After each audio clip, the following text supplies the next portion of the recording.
दोस्तों, प्राचीन काल की बात है। एक नदी के किनारे एक आश्रम था और उस आश्रम में उस गांव के अनेक शिष्य ज्ञान लेने के लिए आते थे। वहाँ का गुरु उन शिष्यों को अपने ज्ञान से अवगत करता था। जहाँ एक तरफ नदी के किनारे आश्रम था, वही नदी के दूसरी तरफ एक बहुत बड़ा जंगल था। उस आश्रम में एक ऐसा शिष्य था, वह बहुत ही आलसी था। वह शिष्य हर समय आलस में ही खोया रहता था। वह हमेशा सोचता कि उसे एक जगह बैठे बैठे ही सब कुछ मिल जाए तो उसे बहुत ही खुशी मिलेगी। वह चाहता था कि एक जगह बैठे बैठे भोजन भी मिल जाए और हर तरह की सुख सुविधा बिना कुछ मेहनत की मिल जाए। उसकी इस आलसी आदत ने उस शिष्य को इतना बिगाड़ दिया कि अब वह गुरु की सभा में भी नहीं आता था, क्योंकि उससे लगता था कि गुरु के पास ज्ञान अर्जित करने के लिए जाते समय उसे परिश्रम करना पड़ेगा और उसे वह थक जाएगा। इस आलसीपन की वजह से वह अब गुरु की ज्ञान सभा में भी नहीं आता था। काफ़ी दिनों तक वह शिष्य उस गुरु की ज्ञान सभा में ही नहीं आने पर वो गुरु परेशान हो जाते हैं कि वह शिष्य ज्ञान सभा में क्यों नहीं आ रहा है। गुरु को ये बात जानने के लिए बड़ी जिज्ञासा होती है कि वह शिष्य आखिर क्यों नहीं आ रहा है। तब किसी अन्य शिष्य से गुरु को पता चलता है कि वह शिष्य बहुत ही आलसी हैं। आलसी होने के कारण ही वह इतना पैदल चलकर नहीं आ सकता।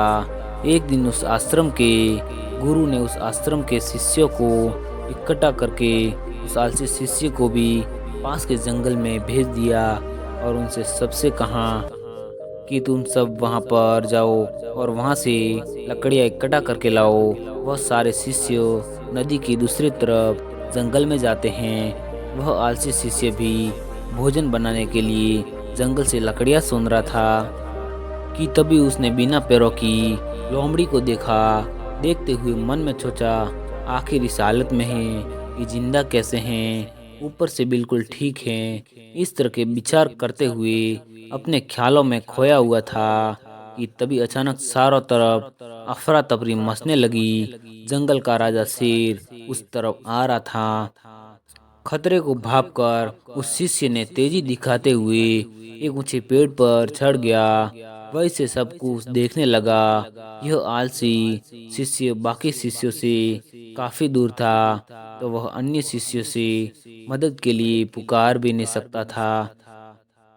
शेर ने एक हिरण का शिकार किया था और अपने जबड़ों में दबाकर लोमड़ी की तरफ बढ़ रहा था, पर उसने लोमड़ी पर हमला नहीं किया, बल्कि उसे भी खाने के लिए मांस के कुछ टुकड़े डाल दिए। ये तो घोर आश्चर्य है। शेर लोमड़ी को मारने की बजाय उसे भोजन दे रहा है। उस शिष्य को अपनी आंखों पर भरोसा नहीं था, इसलिए अगले दिन फिर वही आया और छिपकर शेर का इंतजार करने लगा। आज भी वैसा ही हुआ। शेर ने अपने शिकार का कुछ हिस्सा लोमड़ी के सामने डाल दिया। एक बार फिर ऐसा दृश्य देखा।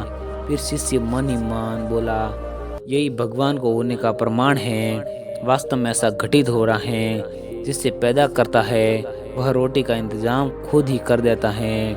आज से इस लोमड़ी की तरह मैं भी ऊपर वाले की दया पर जीऊँगा। ईश्वर मेरे भी भोजन की व्यवस्था करेंगे। आखिर वह शिष्य आलसी था। उसने अपने मन में सोचा कि मुझे आश्रम में रहकर हमेशा काम करना पड़ता है, भोजन बनाने में भी सहायता करनी पड़ती है, वहाँ पर साफ सफाई भी करनी पड़ती है और गुरु हमें जंगल में लकड़ियाँ लेने के लिए भी भेजते हैं। उसे वहाँ का लोमड़ी और शेर का नज़ारा देखकर लगा कि मैं भी इसी जंगल में पेड़ के नीचे बैठूंगा। मेरे भोजन का इंतजाम भगवान स्वयं ही कर देंगे। ऐसा सोचते हुए वह एक वीरान जगह पर जाकर एक पेड़ के नीचे बैठ गया। पहला दिन बीता पर वहाँ कोई नहीं आया। दूसरे दिन भी कुछ लोग उधर से गुजर गए और उस शिष्य की तरफ किसी ने ध्यान नहीं दिया। इधर बिना कुछ खाए पिए वह शिष्य हर क्षण कमजोर होता जा रहा था। इसी तरह बहुत दिन बीत गए।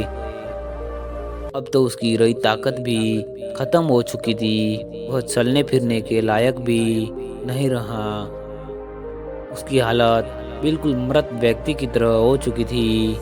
वही दूसरी तरफ वह गुरु उस आश्रम में उस शिष्य को नहीं देखकर अपने मन में सोचते हैं कि वह शिष्य आखिर कहाँ गया।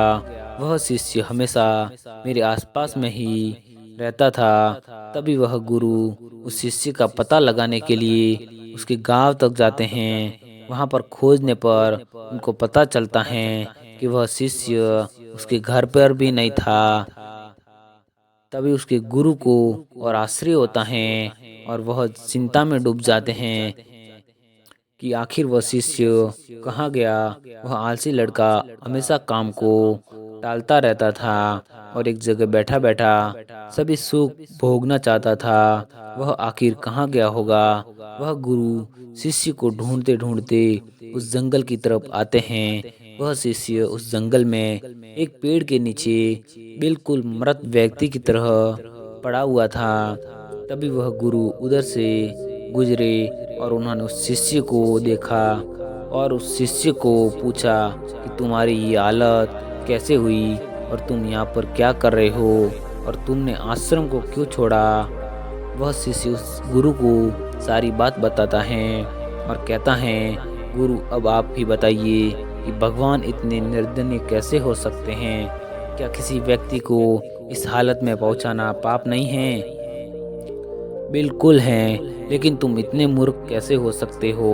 तुम ये क्यों नहीं समझे कि भगवान तुमको इस शेर की तरह बनते देखना चाहते हैं, लोमड़ी की तरह नहीं। हमारे जीवन में भी वैसा कई बार होता है कि हमें चीज़ें जिस तरह समझनी चाहिए उसके विपरीत समझ लेते हैं, जिसका परिणाम बहुत ही खतरनाक होता है। ईश्वर ने हम सभी के अंदर कुछ न कुछ शक्तियाँ जरूर दी हैं जो हमें महान बना सकती हैं। ज़रूरत है कि हम उन्हें पहचाने।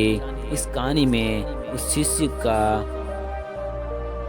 सौभाग्य था, उसे उसकी गलती का एहसास कराने के लिए वो गुरु मिल गए और खुद भी चौकन्ना रहना चाहिए। कहीं हम शेर की जगह लोमड़ी तो नहीं बन रहे हैं। दयावान विचारों और व्यवहार वाले व्यक्ति वह जीवों की स्वयं ईश्वर रक्षा और पालन करता है, उसके जीवन को सुखम व सुखदायी बना देते हैं। दोस्तों, हमें इस कहानी से ये सीख मिलती है कि हमको क्या बनना है वह हम खुद निर्णय कर लेते हैं, लेकिन हमारा मस्तिष्क हमें कमज़ोर बनाना चाहता है तो हम ज़रूर कमज़ोर बनेंगे। उस शिष्य की तरह जिसने सोचा कि अगर मैं लोमड़ी को देखकर उस लोमड़ी की तरह एक जगह बैठा रहूं और उस शेर की कोई आएगा और भोजन अवश्य देगा, लेकिन ऐसा नहीं होता है और इस तरह अपने स्वास्थ्य को इस तरह गिराता जाता है। दोस्तों, आप अगर किसी परीक्षा में या फिर अपने कार्य में सफल नहीं होते तो बिल्कुल दुखी और पछतावे की बात नहीं होती, क्योंकि भगवान ने आपके लिए इससे भी बेहतर कार्य ढूंढ रखा है, कोई सफलता ढूंढ रखी है। भगवान हमेशा एक दरवाजे को बंद करता है तो दूसरे दरवाजे को ज़रूर खोलता है। ज़रूरत है हमें सतर्क और सावधान रहने की। हम क्या करते हैं अपने जीवन में, एक दरवाज़ा बंद हो जाने पर दूसरे दरवाजे की तरफ देखते भी नहीं हैं और ना ही हम उस तरह की मेहनत करते हैं। भगवान चाहते हैं तुम इस छोटी सी जगह पर ना फंसकर उसे भी बड़ी जगह पर फंसो, लेकिन सब कुछ निर्भर करता है तुम क्या सोचते हो। यही सफलता के शिखर तक पहुंचा सकता है। दोस्तों, आशा करता हूँ कि आज की ये कहानी आपको प्रेरणादायक लगी होगी और अपनी राय हमें कमेंट बॉक्स में बताइए और ऐसे ही प्रेरणादायक कहानियों के लिए चैनल को सब्सक्राइब ज़रूर करें। मिलते हैं अगली कहानी में, तब तक के लिए धन्यवाद।